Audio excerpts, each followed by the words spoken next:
Tempo de comunhão, de ouvir a palavra do Senhor, de buscar o nosso Senhor, nosso Rei, Jesus Cristo.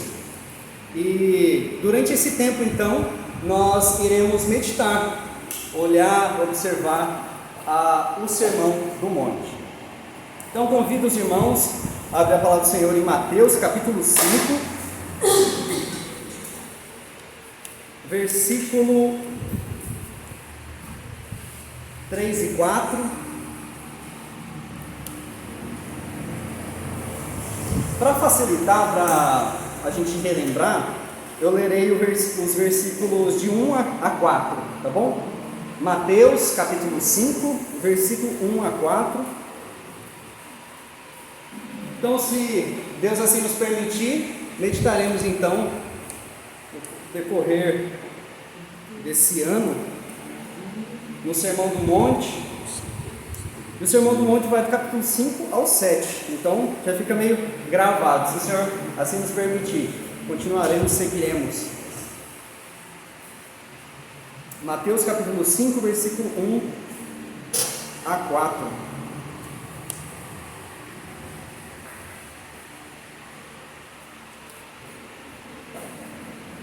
Diz assim a palavra do Senhor: Vendo Jesus as multidões, subiu ao monte e, como se assentasse, aproximaram-se os seus discípulos. E ele passou a ensiná-los, dizendo: Bem-aventurados os humildes de espírito, porque deles é o reino dos céus. Bem-aventurados os que choram, porque serão consolados. Vamos orar, irmãos? Pai, mais uma vez a sua palavra foi lida aqui. Deus, nós precisamos do Senhor, ó Pai, nós precisamos ouvir a sua voz, precisamos, ó Pai, compreender a sua palavra. Então fale conosco, ó Pai, que de fato possamos ter transformações na nossa vida constantemente, ó Deus, em todo momento da nossa vida, na nossa casa, ó Pai, nessa igreja. Nós cremos, ó Pai, que a sua palavra é extremamente poderosa, ó Deus, e sabemos que quando ela é proclamada, quando ela é lida, nós sabemos que isso surte efeito, ó Pai, na vida, ou para condenação, ou para alegria, para salvação, ó Deus, em Cristo Jesus. Ó Deus, que de fato possa trazer salvação na nossa casa, na nossa vida, ó Deus, na nossa igreja, constantemente, ó Deus. Nós pedimos e agradecemos ao Senhor por tudo, em nome de Jesus. Amém e amém. Irmãos, no sermão passado, então, onde nós meditamos no versículo 1 e no versículo 2, vimos ali uma cena muito significativa, porque Jesus ele sobe então ao monte e os seus discípulos se aproximam dele. E aí o texto no original ele dá uma ideia assim, como se Jesus se assentasse, subisse ao monte, abrisse a boca e começou a ensiná-los. E às vezes a gente pode falar assim, para ensinar precisa então abrir a boca, né? Só que a ideia do texto é mostrar para os seus discípulos, mostrar para aqueles que estão lendo, né, ouvindo essa mensagem, de que, olha, escutem essa mensagem, é o Senhor, é Jesus Cristo que está falando, Ele tem autoridade. Então, quando um rei, quando alguém que tinha muita autoridade, ele se assentava, diferente de hoje em dia, que nós entendemos que é um pouco mais fácil, um pouco mais confortável, a gente, quem está palestrando ou pregando, ficar em pé, e as outras pessoas ficar sentadas. Não, na antiguidade, as pessoas então queriam ministrar, queriam ter autoridade ali para falar, elas ficavam sentadas, mostrando, olha, de fato eu posso descansar, porque vocês estão prestando atenção, vão prestar atenção, vocês são os meus discípulos, e o que eu vou falar vem da parte de Deus, ou seja, eu sou o próprio Deus, e eu vou ensinar algo extremamente importante para vocês. E como nós vimos também na semana passada, esse é um dos sermões mais importantes de todo o ministério de Jesus Cristo. Por quê, irmãos? Porque nós vemos uma coisa muito significativa aqui. Mateus ele faz essa comparação. Ele escreve para judeus e ele quer comprovar e mostrar que Jesus é o Messias daquele que estava no Antigo Testamento, aquele que Davi havia proclamado nos Salmos, os profetas.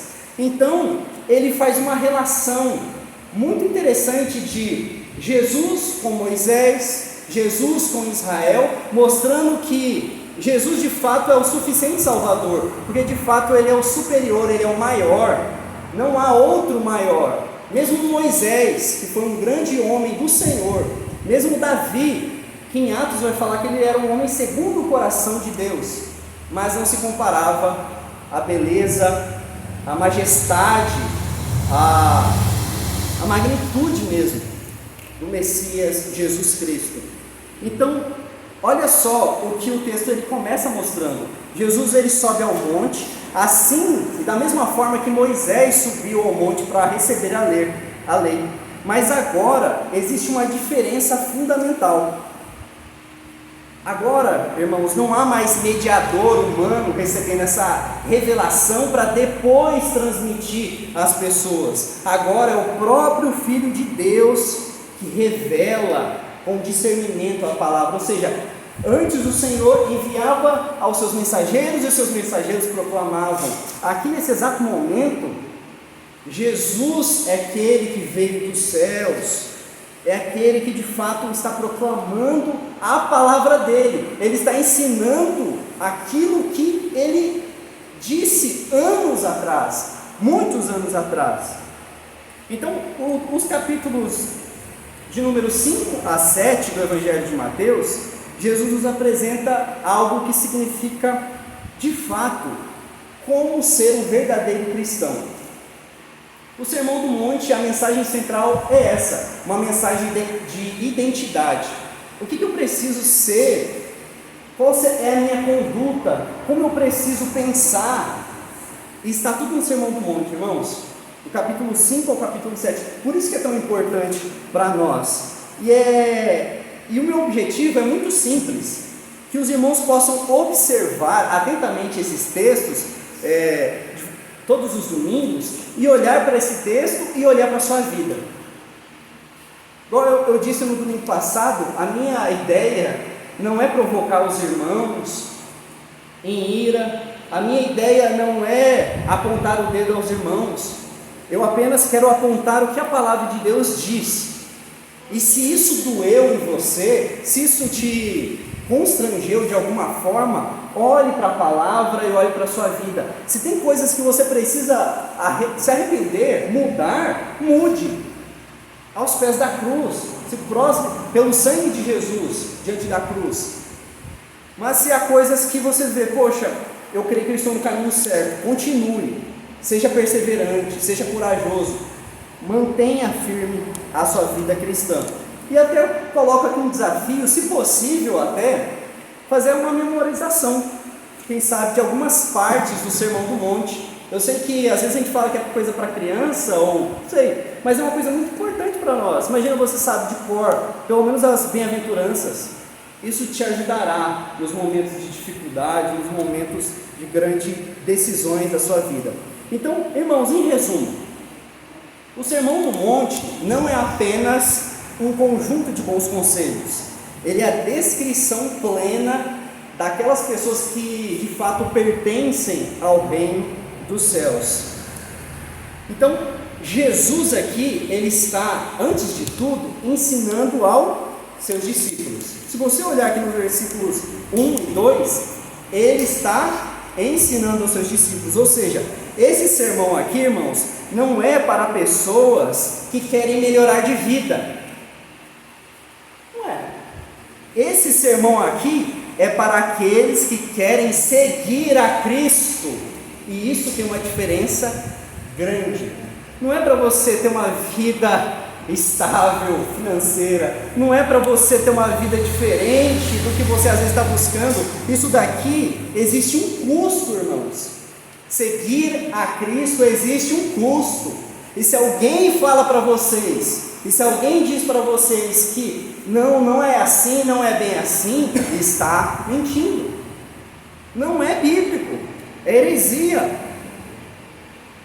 A palavra do Senhor diz que há um custo.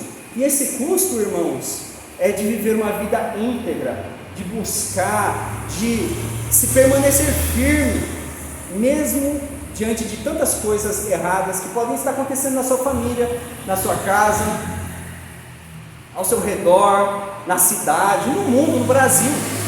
Porque eu olho para Cristo, eu não olho para as circunstâncias, eu olho para Cristo, olho para o Senhor, e Ele é o meu norte. Eu alinho a minha visão, eu alinho, então, todo o meu entendimento no Senhor. Então, essas especificações aqui são para aqueles que de fato querem buscar ao Senhor. Isso há uma recompensa, isso há uma alegria contagiante, irmãos, que é a glória eterna, é a paz que o mundo não vai te dar, é uma paz que excede todo o entendimento, somente o Senhor pode dar. Então, agora, irmãos, quando Jesus ele começa o ensino, ele não começa falando de regras. Normalmente a gente observa e fala assim, se ele está representando Moisés, então ele vai começar com regras, né, com alguns mandamentos. E Jesus ele não começa assim. Ele começa falando quem são as pessoas verdadeiramente felizes. A felicidade, a busca da felicidade, não se engane, não foi só você que está querendo não. Não é só em 2026, e no século 21 que as pessoas estão buscando felicidade. Desde que o mundo é mundo, desde a época de Cristo, e Cristo como Senhor, Salvador, como o próprio Deus, Ele sabe o que passa no nosso coração, e então Ele fala assim, olha, observe meus discípulos, se você quer ser feliz, olha isso aqui, olhe esses versículos aqui. Hoje nós meditaremos então em apenas 2 versículos, porque eu quero ir devagarzinho mesmo com os irmãos, porque eu acho que tem lições preciosas nesses versículos. Então, às vezes se eu falar tudo de uma vez, vai ficar alguma coisa de fora. Então, eu gostaria então de trabalhar um pouco mais lento. Irmãos, as primeiras palavras de Jesus, do ensino de Jesus, são quais? Deixa a Bíblia aberta e olhe, versículo 3. Bem-aventurados, irmãos, bem-aventurados. Jesus então ele começa o sermão falando sobre a verdadeira felicidade, mas o que de fato surpreende é que a definição de felicidade que Jesus apresenta é completamente diferente do conceito de felicidade do mundo, totalmente diferente. Então hoje nós iremos olhar essas 2 bem-aventuranças, como eu disse, porque elas funcionam como a porta de entrada do reino dos céus, ou a escada para o reino de Deus, como disse Agostinho de Hipona, né, no seu comentário sobre o Sermão do Monte. Então o tema desse sermão é a porta do reino, a porta do reino, e a gente vai explicar um pouco mais o porquê disso. Irmãos, uma das coisas que observamos aqui, da primeira ideia que o sermão aponta aqui para nós, que o texto aponta para nós, é bem-aventurado os pobres de espírito, bem-aventurado os pobres de espírito. Então Jesus ele diz o que? Em Mateus capítulo 5 versículo 3, bem-aventurados os humildes de espírito, por quê? Deles é o reino dos céus. Irmãos, a palavra que Jesus usa aqui para bem-aventurado, ela é extremamente rica, ela não é pobre, ela não tem um conceito assim de, um significado antigo, sabe? Essa Bíblia aqui ela foi uma tradução bem antiga, então por isso colocaram bem-aventurados. Melhor seria se colocasse assim, felizes, né? Não, essa expressão bem-aventurado é uma palavra, irmãos, onde ela significa muito mais do que uma felicidade momentânea. Ela descreve uma condição profunda de vida, ou seja, poderíamos traduzir bem-aventurados para profundamente felizes ou verdadeiramente felizes, né? Alguns colocam essa ideia também, que a gente já falou sobre mais do que felizes. Mas a ideia do conceito seria essa: uma pessoa que é verdadeiramente feliz. Não é uma felicidade que você já viu, mas é uma pessoa verdadeiramente feliz ou verdadeiramente abençoada. E agora observe algo surpreendente. Jesus diz o quê? Que verdadeiramente abençoado, verdadeiramente feliz, verdadeiramente assim, a pessoa mais do que feliz é que pessoa? Os pobres de espírito. Os pobres de espírito. Isso, irmãos, parece uma coisa estranha para nós, porque o mundo ensina exatamente o contrário. O mundo diz que felizes são os fortes, os autoconfiantes, os bem-sucedidos, aquelas pessoas que têm confiança em si mesmo, aquelas pessoas que têm a própria luz, o próprio brilho, ela encontrou a energia no coração dela. Mas Jesus diz que o verdadeiro discípulo, para ser bem feliz mesmo, ele é pobre e humilde de espírito. Jesus aqui, irmãos, ele usa uma palavra do original, que essa palavra, para a gente poder entender um pouco melhor, ela descreve algo muito específico de pobreza. E essa pobreza que eu estou falando aqui não é uma pobreza financeira, é muito mais do que alguém de baixa renda, se pensarmos de forma financeira. É alguém que está completamente dependente. Então, esse humilde ou esse pobre de espírito é alguém, o significado que Jesus está colocando aqui, é alguém que é totalmente dependente. E essa palavra aqui, para a gente ilustrar, ela era usada, por exemplo, para descrever um mendigo, por exemplo, que não possui absolutamente nada, e ele precisa estender as mãos para poder sobreviver, pedir alguma coisa. Portanto, aqui, irmãos, quando Jesus ele fala pobres de espírito ou humildes de espírito, ele não está falando de alguém que é apenas espiritualmente fraco, que ainda precisa se desenvolver na fé. Ele está falando de alguém que reconhece que não tem absolutamente nada diante de Deus. Então, olha só, a porta de entrada para o reino dos céus, para você garantir a felicidade, é você reconhecer e entender que você não possui absolutamente nada diante de Deus. Essa pessoa que entende isso, ela tem uma compreensão profunda, porque ela entende que ela não tem justiça própria, ela entende que ela não tem méritos diante de Deus, ela entende que as obras dela não são capazes de justificar a vida dela, a vida da família dela, diante de um Deus santo, de um Deus poderoso. Ela sabe que ela não pode apresentar nada diante de Deus, e isso é exatamente o oposto de um coração orgulhoso. Irmãos, nós sabemos que o nosso coração, o coração humano, naturalmente ele tenta fazer algo que, às vezes até você fez hoje isso, justificar. Constantemente o nosso coração, nossa vida, nós procuramos nos justificar. Desde o início da história, quando Adão pecou, ele tentou esconder a sua própria culpa, ele tentou se justificar, e da mesma forma, essa tendência continua presente em todos nós. Quantas vezes, às vezes você já parou para pensar, ou infelizmente você já até disse isso: poxa, mas eu sou uma pessoa tão boa, como que Deus não vai me salvar?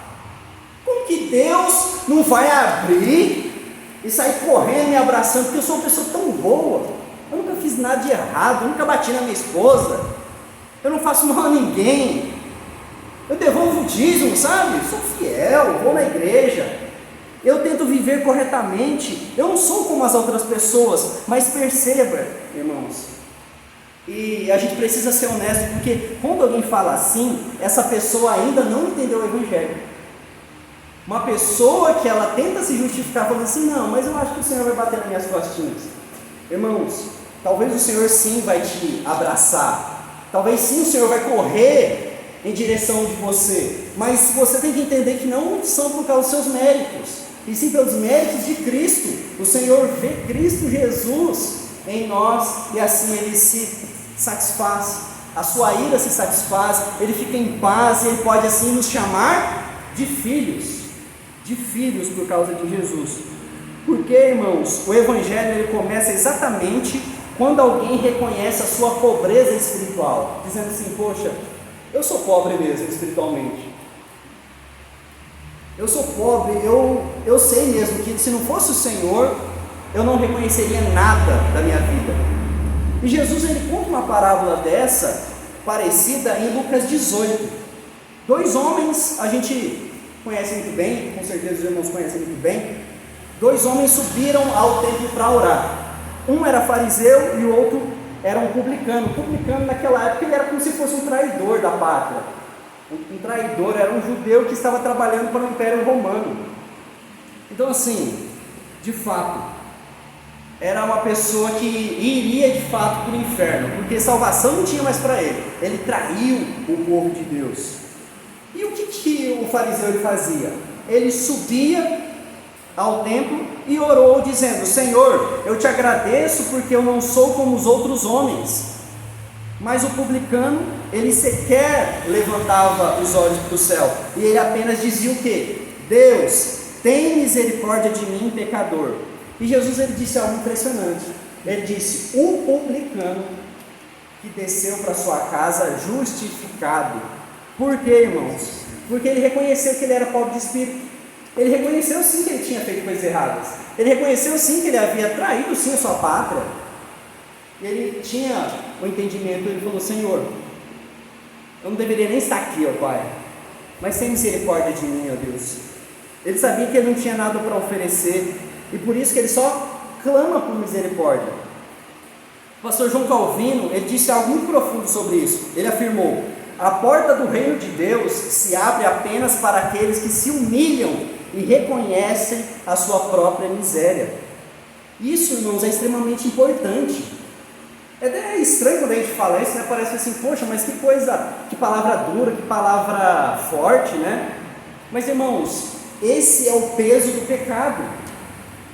A gente precisa às vezes falar dessa forma, porque o pecado de fato nos afasta do Senhor. O Senhor não quer ter relacionamento com pecadores, com pessoas que não santificam, com pessoas que não buscam a Ele. Por isso que o Evangelho ele tem essa má notícia. É claro que ele tem uma boa notícia, mas ele tem essa má notícia. Você não conseguirá, mesmo você ter feito de tudo de bom moralmente na sociedade, na sua família, mas se não foi por causa de Cristo, os céus não irão se abrir a você. Irmãos, o reino de Deus não pertence às pessoas autossuficientes, ele não pertence aos orgulhosos, ele não pertence àquelas pessoas que acham que se conseguem se salvar. O reino de Deus pertence aos pobres de espírito, aqueles que reconhecem a sua necessidade da graça. Por isso que o pastor Martin Lloyd Jones ele vai afirmar que essa daqui tinha que ser mesmo a primeira bem-aventurança, porque todas as outras bem-aventuranças e todas as outras coisas que Jesus vai explicar e vai falar para que um cristão deve ser, dependem dela. Porque como você vai mudar o seu coração, mudar a sua vida, se você não reconhece que precisa de um Salvador? Se você não reconhece que você precisa de um Senhor? Sem essa pobreza espiritual não existe vida cristã. Sem humildade diante de Deus não existe conversão. Então por isso que eu coloquei essa ideia do sermão, né? A porta do reino de Deus, porque de fato esses dois versículos aqui são como se fosse a porta de entrada para você conhecer o reino de Deus, o reino dos céus. Isaías ele fala exatamente isso no Isaías 66, versículo 2: mas para esse olharei, para o aflito e abatido de espírito, e que treme da minha palavra. Irmãos, veja isso que impressionante. Deus ele não está preocupado ou procurando pessoas impressionantes. Deus ele não está procurando pessoas orgulhosas. Ele olha para os humildes. Deus olha para aqueles que reconhecem a sua necessidade. Isso também explica o porquê tantas pessoas que são religiosas não experimentam da graça de Deus. Porque ele acha que fazendo tantas coisinhas, ele pode ser que será justificado. Muitas pessoas religiosas, elas frequentam a igreja, elas conhecem a Escritura, elas até praticam as atividades religiosas, mas no coração delas ainda existe uma autoconfiança, ainda existe uma soberba espiritual. Elas ainda pensam que são suficientes, elas ainda acreditam que merecem algo de Deus. Mas o Evangelho começa quando você percebe: eu não mereço nada, tudo é de graça, tudo é misericórdia, tudo depende de Cristo. E aí a gente pode receber essa promessa, porque quando eu reconheço e eu entendo isso, você então, isso pertence e é o reino de Deus. Ou seja, você pertence ao reino de Deus, você está no reino de Deus. Jesus aqui não está dizendo, irmãos, será. Não, ele diz, é deles. O reino já pertence a essas pessoas, porque elas já compreenderam, entenderam o Evangelho. Então, irmãos, uma aplicação para a nossa vida, o que a gente pode entender disso? Primeira coisa, nós precisamos examinar o nosso coração. O Senhor nos chama com essa humildade. Eu olhar para esse texto, e afinal hoje nós participaremos da mesa do Senhor, olhar, examinar o meu coração, será que eu estou buscando o Senhor em espírito de verdade? Será que eu ainda tenho no meu coração uma fagulha, uma faísca de autossuficiência? Será que nós realmente entendemos a nossa pobreza espiritual? É claro, irmão, que quando você está com o Senhor e buscando o Senhor e se santificando, você vai crescendo espiritualmente e você vira assim um exemplo de espiritualidade, de fé, de santidade. Mas não é porque isso está acontecendo na sua vida que você deve se orgulhar. Você deve, aí que você precisa falar: Senhor, obrigado a Deus, porque se não fosse o Senhor eu não ia conseguir estar agindo de maneira santa, tendo domínio próprio, tendo longanimidade, tendo paciência, ó Deus.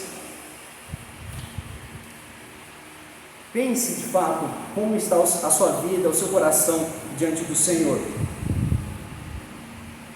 Mas há uma segunda verdade, irmãos, que bem-aventurados são os que choram. E aqui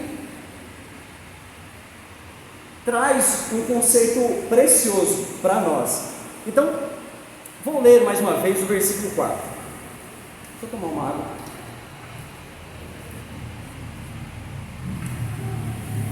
Versículo 4, irmãos. Bem-aventurados os que choram, porque serão consolados. Mais uma vez, Jesus aqui apresenta algo surpreendente. Ele diz o quê? Bem-aventurados ou felizes são aqueles que choram. Isso parece completamente contraditório à lógica humana. Porque, como assim? Jesus faz essa comparação e associa que felicidade tem a ver com choro, tem a ver com que alguém possa chorar, alguém possa estar em pranto diante do Senhor. E para a gente entender isso, a gente precisa observar o que significa essa palavra. O termo no original aqui, irmãos, diante das pesquisas, essa palavra aqui descreve um lamento profundo.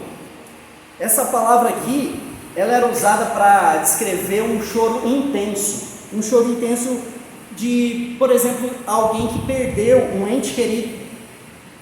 Portanto, aqui não se trata de uma tristeza superficial. Aqui não se trata de um incômodo leve. Aqui se trata de um choro profundo mesmo. Mas Jesus, ele não está falando de qualquer tipo também de tristeza. Ele não está falando de um sofrimento, de uma dificuldade comum da vida. Ele está falando do choro espiritual também. Jesus, ele está falando do choro espiritual. E esse choro acontece quando alguém começa a enxergar o seu próprio pecado. Sabe, irmãos, Quando você cai a sua ficha que você depende da graça de Deus, e você começa a analisar os seus pecados, as suas faltas, as suas falhas diante do Senhor, a vida que você já teve, não tem como você ficar tranquilo com isso. Você deve chorar, sim. E Jesus, ele diz: bem-aventurados, de fato vão ser felizes aqueles que choram por causa do pecado. Quando alguém vê que a sua vida, à luz da santidade de Deus, parece que não está combinando. Quando alguém entende que eu ofendi a Deus, a minha vida ofende ao Senhor, talvez a minha prática, talvez o meu pensamento, talvez as minhas atitudes que eu estou fazendo, estão ofendendo a santidade do Senhor. Então esse choro aqui é de arrependimento. Não é apenas tristeza pelas consequências do pecado, não é apenas medo de punição, mas é uma tristeza pelo pecado em si. É uma tristeza por ter entristecido o coração de Deus. É uma tristeza por ter desonrado aquele que nos criou, aquele que nos salvou. Por isso que o pastor John Stott, ele diz algo muito marcante. Olha o que ele diz: o cristão chora porque vê o pecado como Deus o vê. Mais uma vez, irmãos, o cristão, ele deve chorar porque ele vê o pecado da mesma forma que Deus vê. E se a gente vê dessa forma, é claro que nós iremos chorar, é claro que a gente vai ficar com o coração angustiado. E quando nós entendemos isso, tudo muda na nossa vida, irmãos. Porque quando nós reconhecemos e entendemos o agir do Espírito Santo na nossa vida, a nossa percepção do pecado muda. Sabe, aquelas práticas que você fazia, aquilo que não te incomodava, agora começa a te incomodar. Aquilo que antes parecia pequeno, agora começa a pesar a sua consciência. Aquilo que antes parecia aceitável, agora começa a causar tristeza na sua vida. Isso acontece porque o seu coração está sendo transformado. Veja um exemplo na Escritura. Por exemplo, quando Isaías, ele está no templo e ele tem a visão da glória de Deus.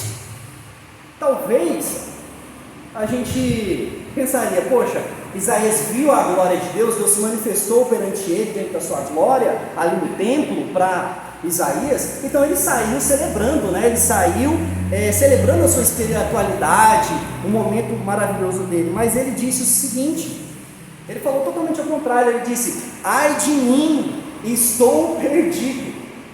Quando ele entende a santidade de Deus, ele compreende, ele percebe quem de fato o Senhor é, o que a palavra de Deus diz. Essa é o que a gente deve falar, irmãos. Ai de mim, estou perdido. No juízo final, irmãos, quando Cristo voltar, muitos falarão: ai de mim, estou perdido. E de fato, a gente não possa ser aqueles que falarão isso: ai de mim, estou perdido. Isaías, ele diz isso porque ele entendeu a sua condição pecadora. Algo semelhante também acontece com o apóstolo Pedro. Quando ele recebe Jesus, ele percebe quem Jesus é. Ele fala o seguinte para Jesus: Senhor, afaste de mim, porque eu sou um homem pecador. Então, irmãos, quando a gente vê a santidade, a gente observa a mesma santidade, duas coisas vão acontecer na nossa vida, irmãos. Primeiro, essa pessoa, ela reconhece a pobreza espiritual dela. Ela vai entender: eu preciso de Cristo. E depois ela começa a lamentar pelo pecado. Poxa, eu quero mais santidade na minha vida. Eu quero mais santidade não só para mim, mas também para os meus irmãos. O que eu posso fazer? Como que eu posso? Será que é orando? Será que é ajudando? Então, essas duas bem-aventuranças, os irmãos conseguem compreender como elas estão ligadas, né? Conectadas profundamente. A pobreza espiritual nos faz reconhecer nossa condição, e o choro espiritual nos leva ao arrependimento. Só que existe uma promessa maravilhosa, né? Parece que a gente só está falando coisas ruins. Não, existe a boa notícia do Evangelho. A primeira é que, quando você reconhece o seu pecado, reconhece quem você faz parte do reino de Deus, por causa de Jesus. E quando você chora pelo pecado em arrependimento, você será consolado. O texto diz. E isso aqui, irmãos, é uma promessa. é uma promessa extraordinária: nós seremos consolados. Deus não abandona aqueles que choram diante dele. Deus não despreza o coração quebrantado. O Salmo 51 fala isso: coração quebrantado e contrito, não desprezarás, ó Deus. Então, o consolo prometido por Jesus é esse consolo da graça, é o consolo do perdão, é o consolo da reconciliação com Deus, é esse consolo da justificação. Então, quando alguém chora diante de Deus por causa do pecado, essa pessoa encontra algo glorioso. Essa pessoa agora tem um Salvador, ela encontra um Cristo. Então, o Evangelho, irmãos, faz algo maravilhoso, porque o Evangelho, diferente de qualquer outra religião humana, ele primeiro nos quebra, ele arrebenta a gente mesmo. E se você não teve essa experiência, você precisa ter na sua vida para você nascer de novo. Mas depois, assim como o oleiro que quebra o vaso, ele restaura, ele alinha, ele deixa cada vez melhor e mais bonito. Primeiro o Senhor nos mostra o pecado, depois ele fala: calma, aquiete seu coração, olhe para a cruz, olhe para Jesus Cristo. Então, qual uma aplicação para nós, irmãos? Primeiramente, a gente precisa refletir sobre algo muito sério essa noite, irmãos. Como que nós reagimos diante do pecado? Talvez você reaja de uma forma bem dura com o pecado dos outros, mas e o seu pecado? Como você tem reagido diante do seu pecado, diante dos seus erros? Nós vivemos uma cultura, irmãos, que tenta minimizar o pecado, que diz que o mundo é relativo mesmo, que ninguém é perfeito, que todo mundo tem falhas. Mas a gente não pode levar isso a sério, irmãos, porque o Evangelho, ele trata, e não trata, ou melhor dizendo, o pecado dessa forma. O Evangelho nos chama ao arrependimento. De fato, nós não somos perfeitos, e por isso que eu me aproximo do Senhor. Às vezes, você pode estar até dizendo esse discurso, falando essas palavras, mas lá dentro do seu coração está essa autossuficiência, sabe? Essa justificativa de dizer que, para de ficar falando de mim, para de ficar falando que eu preciso mudar, para de ficar falando que eu preciso buscar mais a Cristo, para de ficar falando que eu preciso ser mais parecido com Cristo. Irmãos, precisamos olhar para o arrependimento e mudar o nosso coração. O Evangelho nos chama a lamentar o nosso pecado. Só que esse choro não termina em desespero, ele termina em consolo. Concluindo, irmãos, veja o que Jesus está fazendo aqui, irmãos. Ele está descrevendo o começo da vida cristã. Se você, não sei quantos anos você tem de caminhada cristã, se você está iniciando, não sei, mas todo mundo inicia aqui. Inicia reconhecendo a sua pequenez, reconhecendo que é falho, não é paciente com o seu pecado e chora por causa disso. O mundo diz para a gente, irmãos, e sempre dirá para você: seja forte, confie em si mesmo, siga o teu coração. Mas Jesus, ele diz para você ser feliz: reconheça a sua pobreza espiritual. Porque quando você reconhecer a sua pobreza espiritual, a sua força não estará em você, estará em Cristo. E Cristo que é Deus, Cristo que é poderoso para de fato te permanecer firme, corajoso. Lamente o seu pecado e receba a graça de Deus. Então, essa é a porta do reino de Deus. Então, para concluir as nossas aplicações dessa noite, irmãos, primeiro, examine o seu coração. Não se esqueça, examine o seu coração, nós precisamos fazer isso. Você já reconheceu sua pobreza espiritual? Ou você ainda vive tentando se justificar, tentando provar o seu valor diante de Deus? O reino pertence aos que chegam de mãos vazias. Você não pode chegar nada: ó Senhor, eu trouxe uma lembrancinha para o Senhor. Essa lembrancinha só pode ser a mais cara do mundo, mais valiosa. Mas o que de fato Ele quer que você chegue perto dele é que você esteja com a presença de Cristo, você esteja com o seu coração em Cristo Jesus. Segundo, são três. Segundo, não trate o pecado com leveza. Uma das marcas de um coração regenerado é que ele não se acostuma com o pecado. Não trate, irmãos, o pecado com leveza. É claro que a gente tem que ser misericordioso, tratar com um irmão com cuidado, restaurar, mas nós restauramos e nós somos misericordiosos porque nós entendemos que precisamos tratar o pecado. Então, quando pecamos, devemos correr em arrependimento ao Senhor. E por último, corra sempre para Jesus, corra sempre para Cristo. A beleza do Evangelho é essa, irmãos. Bem-aventurados que choram, porque eles serão consolados, terão perdão em Jesus Cristo. Então, irmãos, há restauração em Cristo. Aqueles que chegam pobres diante de Deus vão descobrir riquezas eternas no reino da graça.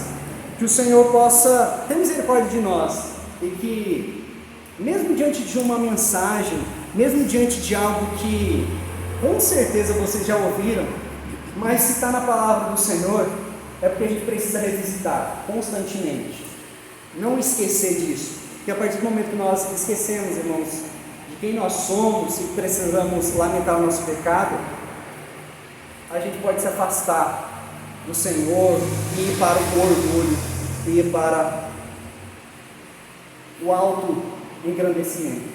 Então, que o Senhor tenha misericórdia de nós. Feche seus olhos, fale com o Senhor neste momento.